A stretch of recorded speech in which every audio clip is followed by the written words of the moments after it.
ನಮಸ್ತೆ ಸ್ನೇಹಿತರೆ, ನಾನು ನಿಮ್ಮ ಪ್ರವೀಣ್. ಗುರುಭಕ್ತಿ ಯೂಟ್ಯೂಬ್ ಚಾನಲ್ಗೆ ಸ್ವಾಗತ, ಸುಸ್ವಾಗತ. ಮಹಾಲಯ ಪಕ್ಷ ಆರಂಭವಾಗುತ್ತಿದೆ. ಪಿತೃಗಳ ಒಂದು ಶಾಂತಿ ಇತ್ಯಾದಿ ಅಥವಾ ಪಿತೃ ಪಕ್ಷದಲ್ಲಿ ಮಾಡಬಹುದಾದಂಥ ಪರಿಹಾರ ಕ್ರಿಯೆಗಳನ್ನು ಈಗಾಗಲೇ ನಾನು ವಿಡಿಯೋ ಮುಖಾಂತರ ನಿಮ್ಮ ಮುಂದೆ ಇಟ್ಟಿದ್ದೀನಿ. ಇದನ್ನೆಲ್ಲ ದಾಟಿ ಒಂದು ವಿಷಯದ ಬಗ್ಗೆ ನಿಮ್ಮ ಜೊತೆ ಚರ್ಚೆ ಮಾಡೋದಿತ್ತು, ನಿಮ್ಮ ಜೊತೆ ಮಾತಾಡೋದಿತ್ತು, ಅಥವಾ ನಿಮಗೆ ತಿಳಿಸೋದಿತ್ತು. ಹಲವಾರು ರೀತಿಯಾದಂಥ ಪೂಜೆ ಪುರಸ್ಕಾರ ಇತ್ಯಾದಿಗಳನ್ನ ಮಾಡ್ತೀವಿ. ಪಿತೃದೋಷ ಇದೆ, ಪಿತೃಶಾಪ ಇದೆ, ಇತ್ಯಾದಿಗಳು. ಅದಕ್ಕೆ ಸಂಬಂಧಪಟ್ಟಂತ ಇತ್ಯಾದಿ ಪೂಜೆ, ಪರಿಹಾರ ಕ್ರಿಯೆ, ಕ್ಷೇತ್ರ ದರ್ಶನ, ಯಾರು ಏನೇ ಅಂದ್ರೂ ಕೂಡ ಎಲ್ಲವನ್ನ ಮಾಡಿ ಬರ್ತಾ ಇದ್ರು ಕೂಡ ಯಾಕೋ ಗೊತ್ತಿಲ್ಲ ಆ ಪಿತೃದೋಷ ಅಥವಾ ಪ್ರೇತ ಶಾಪ, ಪ್ರೇತ ದೋಷ ಇವೆಲ್ಲವೂ ಪರಿಹಾರ ಕಾಣ್ತಾ ಇಲ್ಲ. ಮನೆಯಲ್ಲಿ ಶುಭ ಕಾರ್ಯ ಇತ್ಯಾದಿಗಳು ಇದೆ, ಅದಕ್ಕೆ ಸಂಬಂಧಪಟ್ಟಂತೆ ಹಲವಾರು ರೀತಿಯಾಗಿ ನಾವು ಕಾರ್ಯವನ್ನ ಕೂಡ ಮಾಡಿದ್ದೀವಿ. ಅದರ ಜೊತೆಗೆ ಕಾರ್ಯಗಳಲ್ಲಿ ಬರ್ತಾ ಇರುವಂತಹ ತಡೆಗಳ, ಆ ವಿಘ್ನಗಳ ನಿವಾರಣೆಗಾಗಿ ಪೂಜೆ, ಹೋಮ, ಹವನ, ಕ್ಷೇತ್ರ ದರ್ಶನ, ಪರಿಹಾರ ಇತ್ಯಾದಿಗಳನ್ನ ಕೂಡ ಮಾಡಿದ್ದೀವಿ. ಆದರೆ ಸಂಕಲ್ಪಿತ ಕಾರ್ಯ ಆಗ್ತಾ ಇಲ್ಲ. ಮತ್ತೆ ಹೋಗ್ತೀವಿ, ಮತ್ತೆ ಜಾತಕ ಹಾಕ್ತೀವಿ, ಅಥವಾ ಮತ್ತೆ ಪ್ರಶ್ನೆಯನ್ನ ಕೇಳ್ತೀವಿ, ಮತ್ತದೇ ಆ ದೋಷಗಳು, ಆ ಶಾಪಗಳು. ಸೊ ಇಲ್ಲಿ ಬಹಳಷ್ಟು ಪೂಜೆ ಪುರಸ್ಕಾರ ಇತ್ಯಾದಿಗಳನ್ನ ಮಾಡಿದ್ರು ಕೂಡ ಯಾವುದೋ ಒಂದು ಶಕ್ತಿ, ಯಾವುದೋ ಒಂದು ಅಮಾನುಷ ಶಕ್ತಿ ನಮ್ಮನ್ನ ತಡೀತಾ ಇದೆ, ನಮ್ಮ ಕಾರ್ಯವಾಗಲು ಅಡ್ಡ ನಿಂತಿದೆ, ನಮ್ಮ ಕೆಲಸ ಕಾರ್ಯಗಳನ್ನ ಆಗೋಕೆ ಬಿಡ್ತಾ ಇಲ್ಲ ಅನ್ನುವಂಥ ಒಂದು ಮಾತು ಅಥವಾ ಒಂದು ಊಹೆ ನಿಮ್ಮ ಜೀವನದಲ್ಲಿ ನಿಮ್ಮ ಜೊತೆಗೆ ಬಂದಿರಬಹುದು, ನಡೆದಿರಬಹುದು. ಇದಕ್ಕೆಲ್ಲ ಕಾರಣವಾಗುವಂತ ಆ ಗ್ರಹ ಯಾವುದು? ಅಕಸ್ಮಾತ್ ದುರ್ಮರಣ, ವಂಶದಲ್ಲಿ ಅಥವಾ ಕುಟುಂಬದಲ್ಲಿ ಅಪಘಾತಗಳಾಗ್ತಾ ಇದೆ, ಗಂಡಾಂತರಗಳಾಗ್ತಾ ಇದೆ, ದುರ್ಮರಣಗಳಾಗ್ತಾ ಇದೆ, ಒನ್ ಬೈ ಒನ್ ಆಗ್ತಾ ಇದೆ. ಮುಂದೆ ಇವರಿಗೇನಾದ್ರೂ ಆಗುತ್ತೇನೋ ಅನ್ನುವಂಥ ಭಯ ಕಾಡ್ತಾ ಇದೆ. ಆಗುತ್ತೋ ಇಲ್ವೋ ಗೊತ್ತಿಲ್ಲ, ಆದ್ರೆ ಇವರ ವಂಶದಲ್ಲಿ ಇದು ನಡ್ಕೊಂಡ್ ಬರ್ತಾ ಇದೆ. ಆ ದುರ್ಮರಣವನ್ನ ಸ್ಟಾಪ್ ಮಾಡಕ್ಕಾಗ್ತಾ ಇಲ್ಲ, ಆ ದುರ್ಮರಣವನ್ನ ನಿಲ್ಸಕ್ಕಾಗ್ತಾ ಇಲ್ಲ. ಯಾವುದೇ ರೀತಿಯ ಪೂಜೆ, ಹೋಮ, ಹವನ ಇತ್ಯಾದಿಗಳನ್ನ ಮಾಡಿದ್ರು, ಎಲ್ಲೇ ಹೋಗಿ ಪಿಂಡ ಪ್ರದಾನಾದಿಗಳನ್ನ ಮಾಡಿದ್ರು, ಯಾವುದೇ ರೀತಿಯ ಬಲಿಯಾದಿಗಳನ್ನ ಮಾಡಿದ್ರು ಫಲಕಾರಿ ಆಗ್ತಾ ಇಲ್ಲ. ಮಾಡ್ತಾ ಇರುವಂತ ರೀತಿ ಸರಿ ಇಲ್ವಾ, ಅಥವಾ ಮಾಡ್ತಾ ಇರುವಂತ ಸಮಯ ಸರಿ ಇಲ್ವಾ, ಮಾಡ್ತಾ ಇರುವಂತ ವ್ಯಕ್ತಿ ಸರಿ ಇಲ್ವಾ? ಇದೆಲ್ಲದಕ್ಕಿಂತ ಮುಖ್ಯವಾಗಿ ಆ ಗ್ರಹ ಯಾವುದು? ಹೌದು ಸ್ನೇಹಿತರೆ, ನಮ್ಮ ಜಾತಕದಲ್ಲಿ ನವಗ್ರಹಗಳನ್ನ ನೋಡಿಕೊಂಡು, 12 ರಾಶಿಗಳನ್ನ ನೋಡಿಕೊಂಡು, ಅದನ್ನ ಭಾವಗಳಾಗಿ ಪರಿವರ್ತಿಸಿ 27 ನಕ್ಷತ್ರದ ಮುಖಾಂತರ ಫಲ ನಿದರ್ಶನವನ್ನ ಮಾಡ್ತಾರೆ. ಕೆಲವರು ತಿಥಿ ಆಗಿರಬಹುದು, ನೀವು ಹುಟ್ಟಿರುವಂತ ವಾರ, ನೀವು ಹುಟ್ಟಿರುವಂತ ತಿಥಿ, ನಕ್ಷತ್ರ, ಯೋಗ, ಕರ್ಣದಿಂದಲೂ ಕೂಡ ಫಲಾದೇಶವನ್ನ ಮಾಡ್ತಾ ಇದ್ದಾರೆ. ಚೆನ್ನಾಗಿದೆ ಅಲ್ವಾ? ಆದ್ರೆ ಇನ್ನೊಂದು ಗ್ರಹವನ್ನ ಬಹಳಷ್ಟು ಜನ ಬಿಟ್ಟಿದ್ದೀರಾ. ಉತ್ತರದ ಭಾರತ ಕಡೆಗೆ ಜಾಸ್ತಿ ಇದು ಜನ ತಗೊಳ್ತಾ ಇಲ್ಲ, ಆದ್ರೆ ನಮ್ಮ ದಕ್ಷಿಣ ಭಾರತದಲ್ಲಿ ಅತಿ ಹೆಚ್ಚಾಗಿ ಕೇರಳ ಇತ್ಯಾದಿ ರಾಜ್ಯಗಳಲ್ಲಿ ಈ ಗ್ರಹವನ್ನ ಪರಿಗಣಿಸ್ತೀವಿ. ಈ ಪಿತೃಪಕ್ಷದಲ್ಲಿ ಸಂಬಂಧಪಟ್ಟಂತ ದೋಷಗಳಿರ್ತಾವಲ್ಲ, ಈ ಪ್ರೇತ ದೋಷ, ಪ್ರೇತ ಬಾಧೆ ಇತ್ಯಾದಿಗಳಿಗೆ ಈ ಗ್ರಹವೇ ಕಾರಣ ಆಗಿರ್ತದೆ. ಜಾತಕದ ಜೊತೆಗೆ ಪ್ರಶ್ನಾ ಜಾತಕದಲ್ಲಿ, ಅಂದ್ರೆ ಪ್ರಶ್ನಾ ಲಗ್ನದಲ್ಲಿ ಈ ಗ್ರಹ ಇಲ್ಲದೆ ಪ್ರಶ್ನೆ ನೋಡೋಕೆ ಆಗೋದೇ ಇಲ್ಲ. ಪ್ರೇತ ಸಂಬಂಧಿ ದೋಷಗಳನ್ನ ಸೂಚಿಸುವಂಥದ್ದು ಅಥವಾ ಪ್ರೇತ ಸಂಬಂಧಿ ಪ್ರಶ್ನೆಗಳಿಗೆ ಉತ್ತರವನ್ನ ಕಂಡುಹಿಡಿಬೇಕು ಅಂದ್ರೆ ಈ ಗ್ರಹ ಬೇಕು. ಶವ ಆಗಿರ್ಬೋದು, ದುರ್ಮರಣ ಆಗಿರ್ಬೋದು, ಪ್ರೇತ ಆಗಿರ್ಬೋದು, ಶಾಪ ಆಗಿರ್ಬೋದು, ದೋಷ ಆಗಿರಬಹುದು, ಯಾವುದೋ ಒಂದು ಅಮಾನುಷ ಶಕ್ತಿ ಇದೆ, ಈ ಗ್ರಹವನ್ನ ನೋಡಿ ಕಂಡುಹಿಡಿಯಬಹುದು.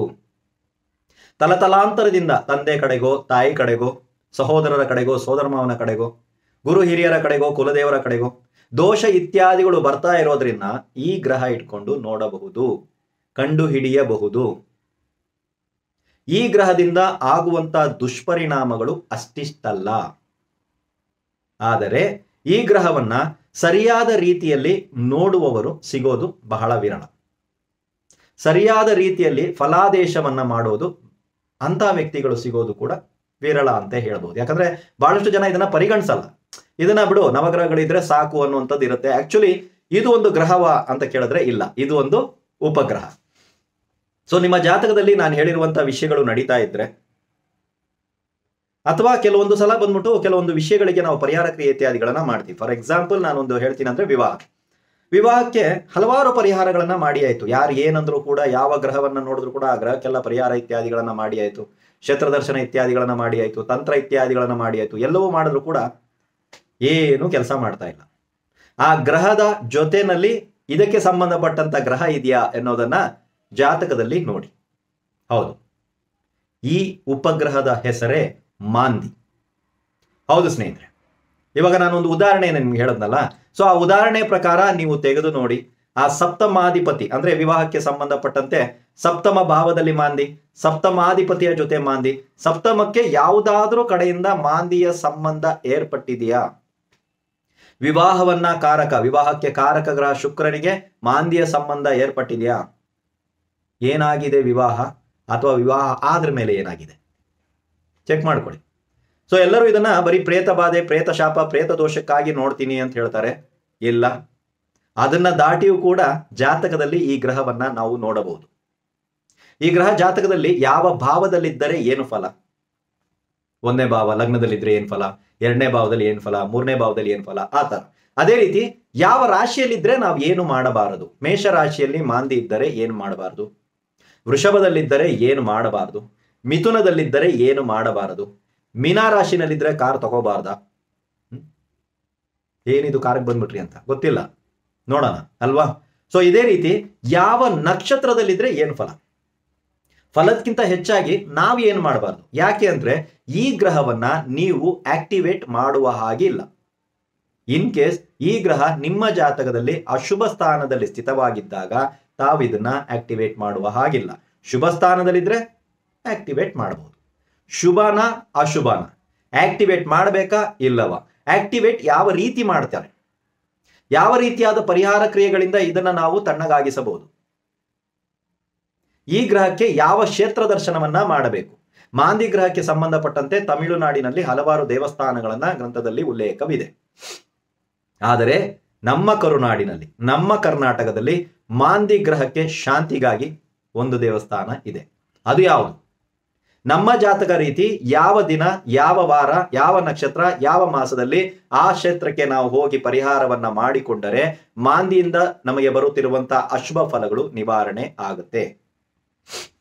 ಸರಿ, ಮಾಂದಿ ಗ್ರಹ ಇದೆ, ಹುಡ್ದಾಗಿಂದ ಸಾಯೋ ತನಕ ತೊಂದರೆ ಕೊಡುತ್ತಾ ಅಂದ್ರೆ ಇಲ್ಲ. ಅಂದ್ರೆ ಮಾಂದಿ ಗ್ರಹ ಯಾವಾಗ, ಯಾವ ಒಂದು ಸಮಯದಲ್ಲಿ, ಯಾವ ಒಂದು ವರ್ಷದಲ್ಲಿ, ಯಾವ ಒಂದು ವಯಸ್ಸಿನಲ್ಲಿ ನಿಮಗೆ ಸಮಸ್ಯೆಯನ್ನ ಒಡ್ಡುತ್ತದೆ. ಮಾಂದಿ ಗ್ರಹ ನಿಜವಾಗಲೂ ಅಶುಭವೇ, ಅಥವಾ ಮಾಂದಿ ಗ್ರಹವು ಕೂಡ ಶುಭ ಫಲವನ್ನ ನಾವು ನಿರೀಕ್ಷಿಸಬಹುದಾ? ಹೌದು ಸ್ನೇಹಿತರೆ, ಕೆಲವೊಂದು ವಿಷಯಗಳನ್ನ ನಾವು ಮಾಡದೇ ಇದ್ದಾಗ ಗ್ರಹಗಳು ಆಕ್ಟಿವೇಟ್ ಆಗಲ್ಲ. ಅದು ನೆಗೆಟಿವ್ ಇದ್ದಾಗ ಅದನ್ನ ಆಕ್ಟಿವೇಟ್ ಮಾಡಬಾರದು. ಇದು ಬಹಳಷ್ಟು ಜನರಿಗೆ ಗೊತ್ತಿಲ್ಲ. ಪ್ರತಿಯೊಬ್ರು ಹೋಗ್ತಾರೆ, ಯಾವುದೋ ಒಂದು ಗ್ರಹ ಹೇಳಿದ್ದಾರೆ, ಆ ಗ್ರಹಕ್ಕೆ ಸಂಬಂಧಪಟ್ಟಂತ ಪರಿಹಾರ ಕ್ರಿಯೆಗಳನ್ನ ಮಾಡೋದಕ್ಕೆ ಪ್ರಾರಂಭ ಮಾಡ್ತಾರೆ. ನಾನೇನಂತೀನಿ, ಇವಾಗ ಸಪೋಸ್ ತಿಳ್ಕೊಳ್ಳಿ, ನಿಮ್ಗೆ ಯಾವುದೋ ಒಂದು ದಶಾಭುಕ್ತಿ ನಡೀತಾ ಇದೆ. ಸರಿ, ಆ ದಶಾನಾಥನು ಬಂದ್ಬಿಟ್ಟು ನಿಮಗೆ ನೆಗೆಟಿವ್. ನಿಮ್ಮ ಜಾತಕದ ಪ್ರಕಾರ ಆತ ನಿಮಗೆ ತೊಂದರೆಯನ್ನ ಒಡ್ಡುವಂತ ಗ್ರಹ. ಈ ತೊಂದರೆಯನ್ನ ಒಡ್ಡುವಂತ ಗ್ರಹಕ್ಕೆ ಶಾಂತಿ ಮಾಡಿದ್ರೆ ಓಕೆ. ಈ ತೊಂದರೆಯನ್ನ ಒಡ್ಡುವಂತ ಗ್ರಹವನ್ನ ಆಕ್ಟಿವೇಟ್ ಮಾಡ್ಬಿಟ್ರೆ, ಅಂದ್ರೆ ಇದು ಆಕ್ಟಿವೇಟ್ ಯಾವಾಗ ಆಗುತ್ತೆ, ಶಾಂತಿ ಅನ್ನೋದು ಯಾವಾಗ ಮಾಡ್ಬೇಕು, ಇದನ್ನ ಬಿಡಿಸಿ ಹೇಳುವಂತ ಶಕ್ತಿ ಒಬ್ಬ ಒಳ್ಳೆಯ ಜ್ಯೋತಿಷ್ಯರಲ್ಲಿ ಮಾತ್ರವೇ ಇರಲು ಸಾಧ್ಯ. ಸೊ ಮಾಂದಿ ಗ್ರಹಕ್ಕೆ ಸಂಬಂಧಪಟ್ಟಂತ ಎಲ್ಲಾ ವಿಚಾರಗಳು, ಅಂದ್ರೆ ಬಹಳಷ್ಟು ವಿಚಾರಗಳನ್ನ ಈ ಬಾರಿ ಇದೇ ವಾರ 21 ಮತ್ತೆ 22 ಇದೇ ತಿಂಗಳು ರಾತ್ರಿ 8 ಗಂಟೆಗೆ ಝೂಮ್ ಮೂಲಕ, ಅಂದ್ರೆ ಆನ್ಲೈನ್ ಮೂಲಕ ನಾನು ತರಗತಿಯನ್ನ ಮಾಡ್ತಾ ಇದ್ದೀನಿ. ಮಾಂದಿ ಎನ್ನುವ ಉಪಗ್ರಹದ ಬಗ್ಗೆ ಸವಿಸ್ತಾರವಾಗಿ, ಅದು ನೀವು ಜಾತಕದಿಂದ ಬೇಕಾದ್ರೂ ನೋಡಿ, ಪ್ರಶ್ನೆಯಿಂದ ಬೇಕಾದ್ರೂ ನೋಡಿ, ಮಾಂದಿಯನ್ನ ಯಾವ ಯಾವ ವಿಷಯಗಳಿಗೆ ನಾವು ನೋಡ್ತೀವಿ ಅನ್ನೋದನ್ನ ನಾನು ಹೇಳಿದ್ದೀನಿ. ಅವೆಲ್ಲವನ್ನ ತಗೊಳ್ಳಿ. ಜೀವನದ ಅತ್ಯಂತ ಘೋರವಾಗಿರುವಂತಹ ಸಮಸ್ಯೆಗಳು, ಮರಣ ಸಮಾನವಾಗಿರುವಂತಹ ಕಷ್ಟಗಳು ಮಾಂದಿ ಗ್ರಹದಿಂದನೇ ಬರೋದು. ಸೊ ಈ ಗ್ರಹವನ್ನ ಹೇಗೆ ಕಂಡುಹಿಡಿಯಬೇಕು? ಈಗ ನಮ್ಮ ಪ್ರಚಲಿತದಲ್ಲಿರುವಂತ ಆಪ್ಗಳಲ್ಲಿರುವಂತ ಮಾಂದಿ ಗಣಿತ ಕ್ರಮ ಎಷ್ಟರ ಮಟ್ಟಿಗೆ ಸರಿ ಇದೆ, ಅಥವಾ ಇದಕ್ಕೆ ನಾವು ಕೈನಲ್ಲಿ ಗಣಿತ ಕ್ರಮ 1 ನಿಮಿಷದ ಒಳಗಾಗಿ ಮಾಡಿ ತೋರಿಸಬಹುದೇ? ಈ ಗಣಿತ ಕ್ರಮವನ್ನ ಹಾಕಿದ ನಂತರ ಮಾಂದಿಯನ್ನ ಇಟ್ಟು ನಾವು ಫಲವನ್ನ ತಿಳಿಯಬಹುದೇ? ಮಾಂದಿ ಅಥವಾ ಮಾಂದಿಯಿಂದ ಉಂಟಾಗುತ್ತಿರುವ ದುಷ್ಪರಿಣಾಮಗಳು ಅಥವಾ ಅಶುಭತೆಗೆ ಯಾವ ಯಾವ ರೀತಿ ಪರಿಹಾರಗಳು, ಕ್ಷೇತ್ರದರ್ಶನ ಆಯ್ತು ಸರಿ, ಪರಿಹಾರ ಕ್ರಿಯೆಗಳು ಆಯ್ತು ಸರಿ, ತಂತ್ರ ಪರಿಹಾರ ಇತ್ಯಾದಿಗಳನ್ನ ಮಾಡಬಹುದೇ? ಅಂದ್ರೆ ಜ್ಯೋತಿಷ್ಯ ಮತ್ತು ಪರಿಹಾರ ಈ ಎರಡಕ್ಕೂ ಸಂಬಂಧಪಟ್ಟಂತ ತರಗತಿ ಇದೇ ಶನಿವಾರ ಮತ್ತು ಭಾನುವಾರ ನಿಮಗಾಗಿ ಬರ್ತಾ ಇದೆ. ವಿಶೇಷತೆ ಏನು ಅಂದ್ರೆ ಮಾಂದಿಯ ಉಪಗ್ರಹದ ಒಂದು ಫಲ ನಿರೂಪಣೆ. ಕಾರಣ ಎಷ್ಟೇ? ಪಿತೃಪಕ್ಷ.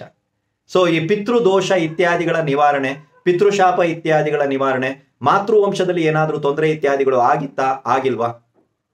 ಪ್ರಶ್ನಾ ಲಗ್ನವನ್ನ ಹಾಕುವಾಗ ಲಗ್ನದಲ್ಲಿ ಮಾಂದಿ ಇದ್ರೆ ಪ್ರಶ್ನೆಯನ್ನ ನೋಡಬಾರದು ಅಂತಾರೆ. ಅಂದ್ರೆ ಸೂತಕ, ಪುರುಡು, ಮಾಸಿಕ ಇತ್ಯಾದಿಗಳು ಬಂದಿದ್ದನ್ನ ಮಾಂದಿ ಸೂಚಿಸುತ್ತಾ? ನೋಡಿಬೇಕಾದ್ರೆ ತಾಂಬೂಲ ಪ್ರಶ್ನಾ ಲಗ್ನದಲ್ಲಿ ಆಗಿರಬಹುದು, ಕವಡೆ ಪ್ರಶ್ನಾ ಲಗ್ನದಲ್ಲಿ ಆಗಿರಬಹುದು, ಅಥವಾ ನಾರ್ಮಲ್ ಆಗಿ ಉದಯ ಲಗ್ನದಲ್ಲಿ ಆಗಿರಬಹುದು, ಆರುಢ ಲಗ್ನದಲ್ಲಿ ಆಗಿರಬಹುದು. ಮಾಂದಿ ಬಂದಾಗ ಫಲ ನಿದರ್ಶನ ಹೇಗೆ ಮಾಡಬೇಕು? ಮಾಂದಿ ಇಲ್ಲದೆ ಪ್ರಶ್ನೆ ನೋಡುವ ಹಾಗೆಯೇ ಇಲ್ಲ. ಮಾಂದಿ ಬಹಳ ಮುಖ್ಯವಾದಂತ ಗ್ರಹ, ಪ್ರಶ್ನಾಶಾಸ್ತ್ರದಲ್ಲಿ ಬಹಳ ಮುಖ್ಯ. ಯಾರು ತಗೋತಿರೋ ಬಿಡ್ತಿರೋ ನನಗೆ ಗೊತ್ತಿಲ್ಲ, ನಾವು ತಗೊಳ್ತೀವಿ. ನಾವು ಅದನ್ನ ನೋಡಿ, ಅದರ ಫಲವನ್ನ ನೋಡಿ, ಅದಾದ ನಂತರನೇ ವಿಷಯವನ್ನ ನಿಮ್ಮ ಮುಂದೆ ಮಂಡಿಸ್ತೀವಿ. ನಮ್ಮ ಕ್ಲಾಸ್ಗಳು ಯಾವುದು ಕೂಡ ಅಷ್ಟೇ, ಯಾವುದೇ ರೀತಿಯ ಕ್ಲಾಸ್ ತಂದ್ರೂ ಕೂಡ ಫಸ್ಟ್ ಅದನ್ನ ನೋಡಿ ಅದರಲ್ಲಿರುವಂತಹ ಸೂತ್ರಗಳು ಸರಿಯೇ ಎಂದು ತಿಳ್ಕೊಂಡು ಅದಾದ ನಂತರ ನಿಮ್ಮ ಮುಂದೆ ಇಡ್ತೀವಿ. ಯಾಕಂದ್ರೆ ನೀವು ಕೇಳೋ ಪ್ರಶ್ನೆಗಳಿಗೆ ಉತ್ತರವನ್ನ ಕೊಡಬೇಕಾದಂತ ಜವಾಬ್ದಾರಿ ನಮ್ಮ ಮೇಲೆ ಇರುತ್ತೆ. ಸೊ ಈ ಬಾರಿ 2 ದಿನಗಳ ತರಗತಿ ಇರ್ತದೆ. ಮಾಂದಿ ಸ್ಥಿತವಾದಂತ ನಕ್ಷತ್ರ ನಮಗೆ ತಾರಾಬಲ ಬಂದರೂ ಕೂಡ ಉಪಯೋಗಿಸಬಹುದಾ ಬೇಡವೇ? ಉದಾಹರಣೆಯ ಸಮೇತ ನಿಮ್ ಜಾತಕ ಇಟ್ಕೊಂಡು ಕೂತ್ಕೊಳ್ಳಿ.